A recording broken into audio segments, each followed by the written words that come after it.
I sat perched at the edge of my couch, bundled in an old fleece throw that still carried a faint scent of cinnamon from the previous year. The silence in the room was broken only by the gentle flicker of bargain string lights dangling over the tiny pine tree I had hauled up the stairs on my own. At only 4 ft tall, and leaning slightly to the left, the tree was decorated with a collection of ornaments I'd gathered from second-hand shops over the years, but it belonged to me. On this night, it was the sole source of light in my space. From beyond my walls, I could make out the muffled sound of cheerful conversations from the neighboring unit, along with the clatter of glasses and bursts of laughter. Someone nearby was playing a less-than-perfect version of Silent Night on the piano. I forced a smile, pretending the situation didn't hurt me. Yet it did, just as it always had. This marked the third holiday season in succession with no phone call, text message, or even a slightly passive-aggressive card from my family. The first year, they attributed it to a calendar error. The following year, they said they assumed I had other plans and didn't want me to feel obligated. But this season, there were no explanations, only silence, right up until my phone vibrated. For an instant, hope flickered in me. Maybe there was a last-minute message that someone was thinking about me. Maybe I had crossed someone's mind. But when I grabbed my phone, all that appeared was a subject line that said, "Family Holiday Expense Breakdown Attached," along with a PDF. I tapped on the file to view it. Right at the top, printed in bold colibri font, it said, "Solstice Riverboat Bash Shared Family Expenses."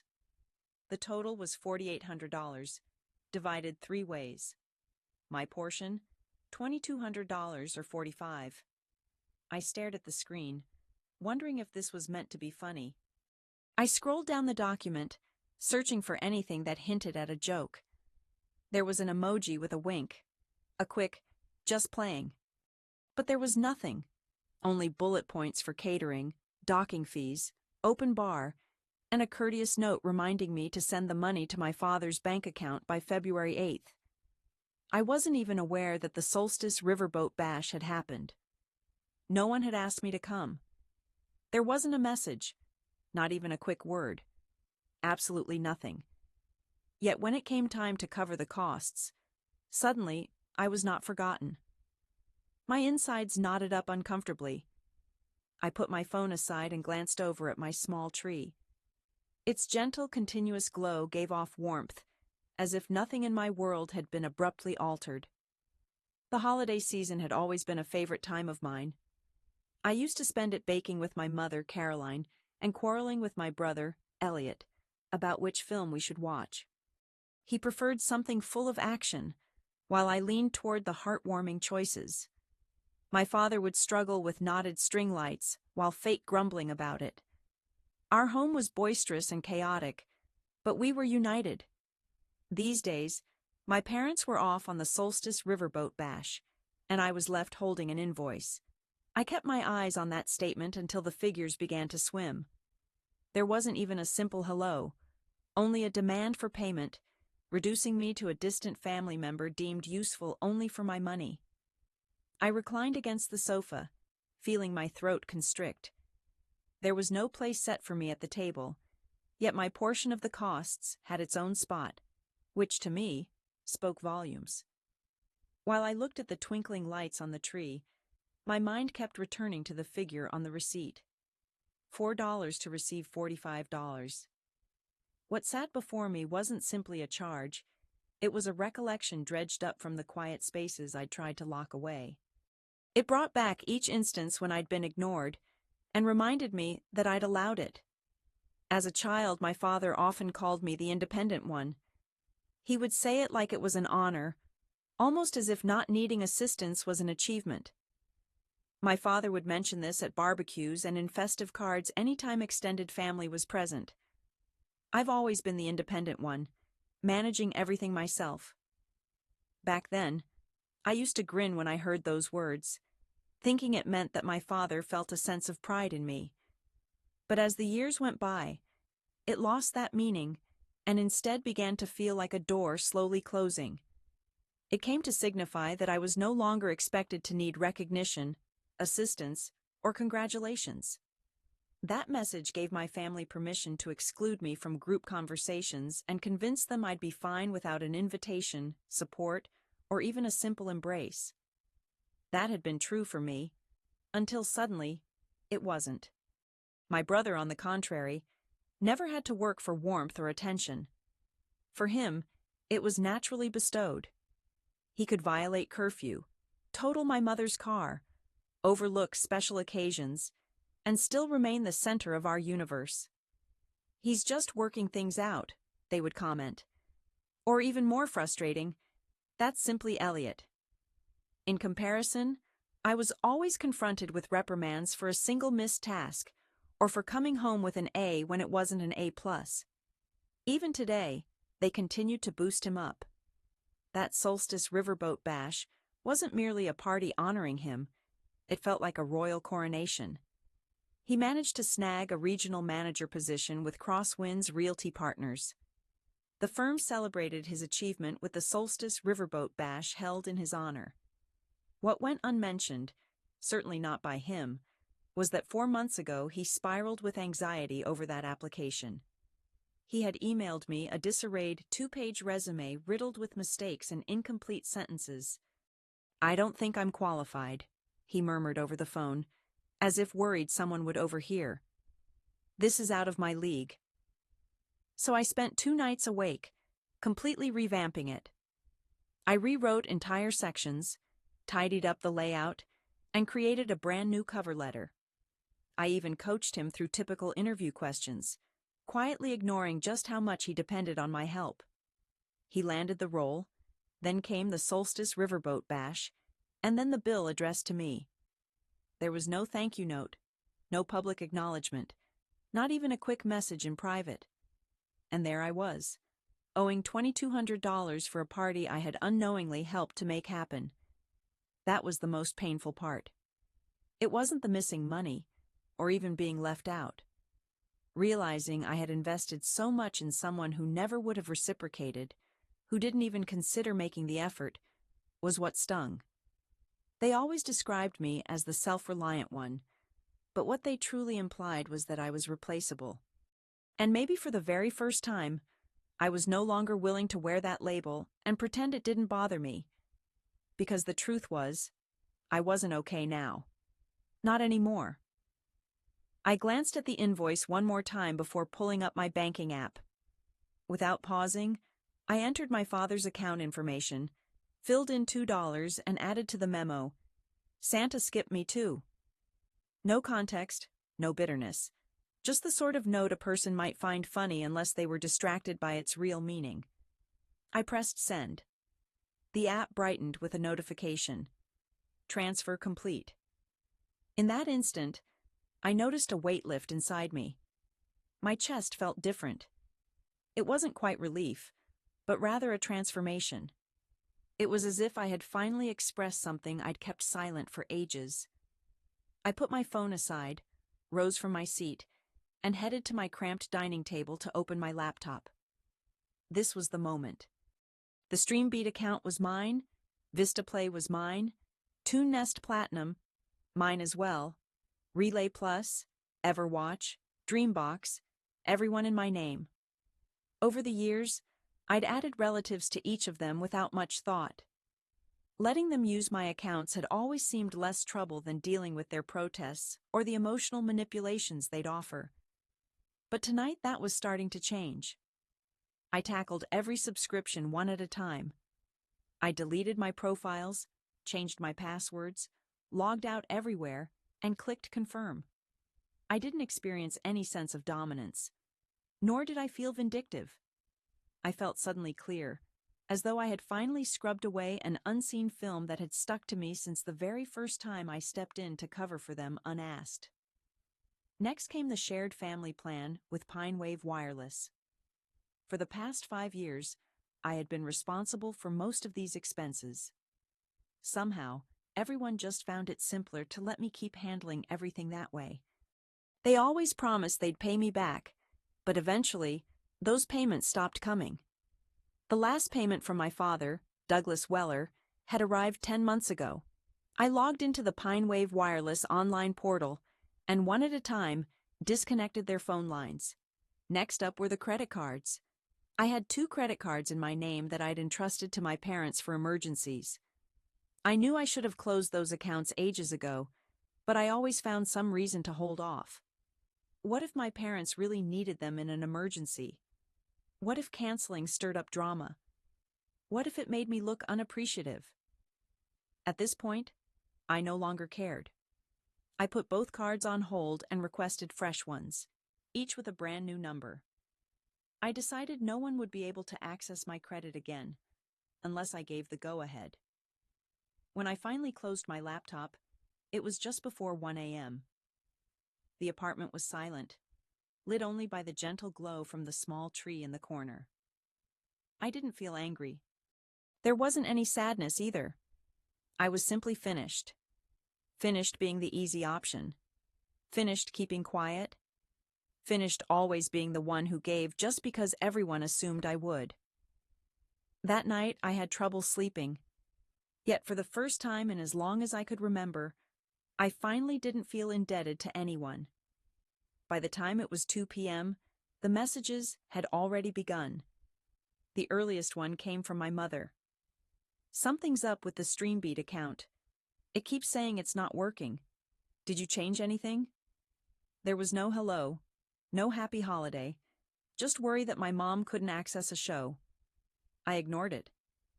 Next, I saw a series of missed calls from my father, Douglas Weller. After that, a voicemail arrived, part stern, part puzzled. "I think the Pinewave wireless bill has a problem. Call me so we can figure it out." I deleted it before I could even hear the rest. Then the family group chat exploded with notifications. Elliot was asking, "Seriously? What happened? Why can't I log into Relay Plus?" My mother messaged, saying everything had stopped working. Did the cards expire? Was it Elliot again? That's honestly childish. Autumn, you could have spoken up instead of acting this way. That message made me pause. Childish. Petty. As if my actions had been some sort of fit. It felt as if my quietness and the boundaries I set were seen as acts of immaturity, rather than the long overdue necessities they were. I scrolled up through the chat, taking in all the previous messages, weeks' worth of inside jokes, plans, and snapshots. I was never invited to parties. I had no idea about comments I hadn't answered, since they never involved me. Those comments were only for others. My only role was to be tagged when needed, expected to quietly comply. And now, suddenly, I had their attention because their streaming was interrupted or they lost their complimentary shipping. I chose not to reply, not because I couldn't, but because nothing I could say would have lessened the guilt that kept twisting tighter inside me. Nobody reached out to see if I was all right. Not a single person wondered where I'd disappeared to, how I was getting through the holidays, or if there was anything I needed. Every message was about what had happened to their benefits, their privileges, their easy rides. It wasn't actually me they were missing.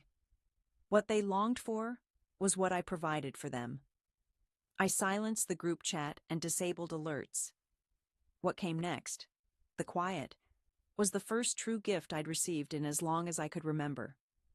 The focus had never truly been on the family. It always centered on what I could contribute, what I could resolve, or what I could quietly pay for. Now that I had shut off the connections propping up their fantasy, they were in a panic, not because I was gone, but because the comfort I had provided disappeared along with me. It was the most honest communication we had ever managed, all without uttering anything aloud. Close to 2 p.m., my phone lit up with a call from an unrecognized number. For just a moment, I considered dismissing the call, assuming it was another spammer or a desperate caller trying to reach me. Still, something prompted me to pick up this time. "Hello? This is Sierra Shields with Brookside Federal Savings Security Center. Am I speaking with Autumn Weller?" I replied, wary but confirming my identity. We've received information about possible suspicious transactions on 2 credit cards listed in your name. Can you spare a moment to discuss some details regarding your accounts? I took a deep breath and shut my eyes briefly before responding. Yes, I can, I answered, keeping my tone calm. Sierra proceeded to go through the accounts I'd put on hold 2 nights earlier, the same credit cards I'd originally opened years back for emergency purposes. Those were also the cards my father had regularly swiped for fuel, groceries, and what started as an occasional meal out, but soon turned into a habit. There has been a record of suspicious entry on both cards, Sierra explained. She told me that the caller claimed they were being prevented from accessing funds they were entitled to use. I took a deep breath. Keeping my voice steady, I replied, "There isn't any fraud." I confirmed that I was the only person on the account.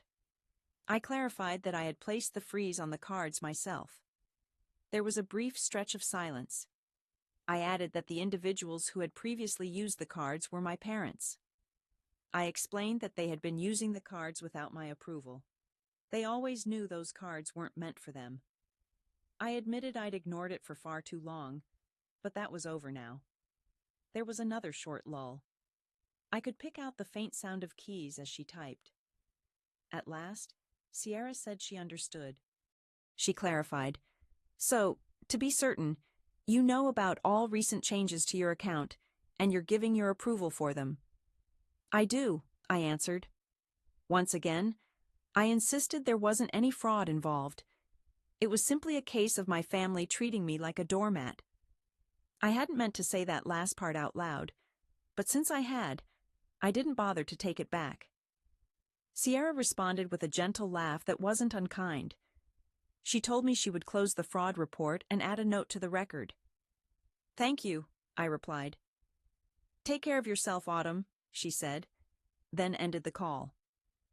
I found myself gazing at my phone for quite some time, feeling the reverberation of what I'd just said.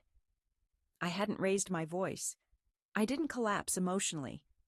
I simply spoke honestly. Oddly enough, it wasn't confrontational. It was liberating. They had grown accustomed to relying on my reputation, my support, and my silence. But now they were confronted with something unexpected. Me, unafraid to speak up. After my conversation with Brookside Federal Savings, I didn't even bother opening the group chat again. The alerts kept appearing, but I simply ignored them as they accumulated. Before I read a single word, I already knew exactly what I would find inside. It was sure to be confusion masked as concern, quickly morphing into thinly veiled attempts at guilt, all concealed under the guise of family. I chose not to answer, not out of revenge or even irritation. I was simply finished. For the first time in many years, I allowed the silence to linger instead of immediately trying to break it. I chose not to justify my actions. I refrained from easing the awkwardness in their reactions. I stopped acting as if tending to their feelings was a duty I never signed up for. At first, it felt unfamiliar. The hush. No anticipation. No phone calls seeking a hand. No surprise invoices cropping up in my email. No chit-chat concealing requests. Only calm. Then suddenly, Winter's End Festival showed up. I hadn't organized anything. I didn't go out of my way to make arrangements. But around 7 o'clock, I slipped into my favorite sweater and headed out to a cozy eatery in the center of town. It wasn't extravagant, just gentle lighting and a background of mellow tunes. I requested a seat near the window. My server handed me a menu and didn't seem to notice that I was alone. I chose a glass of red wine, a ribeye steak, and a side of mashed potatoes. The food arrived warm and leisurely, and I took my time enjoying it. There was no need to hurry, and I left my phone untouched. I didn't spend the meal thinking about others or whether I was crossing their minds. Instead, I focused on my meal and little else. When just before 1 a.m. arrived and the dining room filled with soft applause and the sound of glasses, I quietly lifted mine as well. I didn't receive a shared toast. That didn't bother me. since my silence wasn't about celebrating what was next. It was about paying tribute to the part of myself that had finally given up asking for acceptance. For such a long time, I had made do with whatever was left, emotionally or otherwise, and sometimes only received last-minute invitations, if I was included at all. I was always the one to accommodate, bending so others could stay comfortable. Yet this evening, I decided to put myself first, not out of defiance or to prove anything, but simply because I was done waiting to matter to people who only reached out when it served their own needs. I covered the bill, left a generous tip, and walked out into the chilly, fresh air. The roads sparkled with festivity, yet I didn't feel excluded from it all. For the first time, I wasn't waiting for a message that would never be sent. I had finally chosen to put myself first. The email arrived the first week of February. The subject line read, "We need to talk." At first, I nearly deleted it unopened, but some part of me wanted to see what story he was trying to spin this time. I opened it. The note was brief, but it seemed calculated. Each line was crafted to appear concerned without taking any real responsibility. He said he'd noticed some differences and that things had felt strained lately. Then came the big phrase, "Family stands by one another, even in difficult times." That's something I must always remember. There it was, dressed up in sentimentality, layered in old memories, but ultimately empty. He made no reference to the Solstice riverboat bash, the invoice, or the fraud accusation. He didn't apologize. He didn't bother asking about my well-being. Instead, he simply hinted that I had ruined something I should have preserved. I lingered over his message for what felt like ages before deciding to reply. I offered no clarification. I chose not to justify myself. I wrote just 4 simple words. "So why didn't you?" That was all I sent. No greeting, no farewell, just his fabricated guilt reflected back at him. After hitting send, I closed my laptop. I felt no reason to wait for his response. Deep down, I knew I would never receive an honest reply. For years they labeled me as strong and reliable, the person who kept everything from falling apart. But my supposed strength only gave them an excuse to forget I existed, to neglect invitations, disregard gratitude, and fail to be present. Now, I had finally put into words the one challenge they never expected me to face. I had posed the question that offered no easy way out, slicing directly through the pretense. They brushed aside everything with empty niceties and brought the conversation straight to my sore spot. I wasn't searching for an apology. What I really wanted was for them to linger in the emptiness they'd caused, a space where my value was tied only to what I could do for them, never to who I was. The following morning, my brother messaged, "You're destroying this family. How could you choose this? We deserve more from you than this." I glanced at his message once and didn't reply. He never wondered what had upset me. He didn't even recognize my pain. Everything was about the disruption to the family setup that had always favored him. But I decided I wasn't going to fix things anymore. I would no longer be the mediator, the shield, or the connector. Now I was the unresolved question they were hoping to avoid. And honestly, that was finally enough for me. Over the following several weeks, I started piecing my world back together, this time creating boundaries they couldn't cross. I set up fresh accounts at the bank with login details no one else could guess. I replaced all my cards, switching every billing address and login credential. I called PineWave Wireless and opened a brand new phone plan for myself, making sure there were no shared lines. There would be no more silent freeloaders lurking behind the scenes. One by one, I moved my subscriptions over, tying each to a new email address that I had never shared with my family. It wasn't about revenge, it was about finding freedom. Each time I took control of another account, I felt a tension unravel inside me. It was as if I were shedding layers of responsibility that I had never signed up for. I wouldn't get sudden calls in a crisis to troubleshoot their problems anymore. There were no more missed birthdays where I handled gifts on my own. I was done being the only one who kept track of the little things nobody else bothered to notice.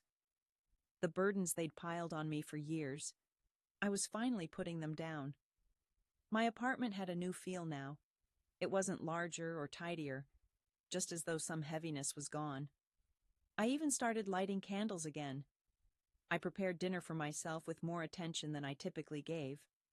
I even managed to sleep through the night, resisting the urge to check my phone, as if waiting for a sudden emergency that only I could handle.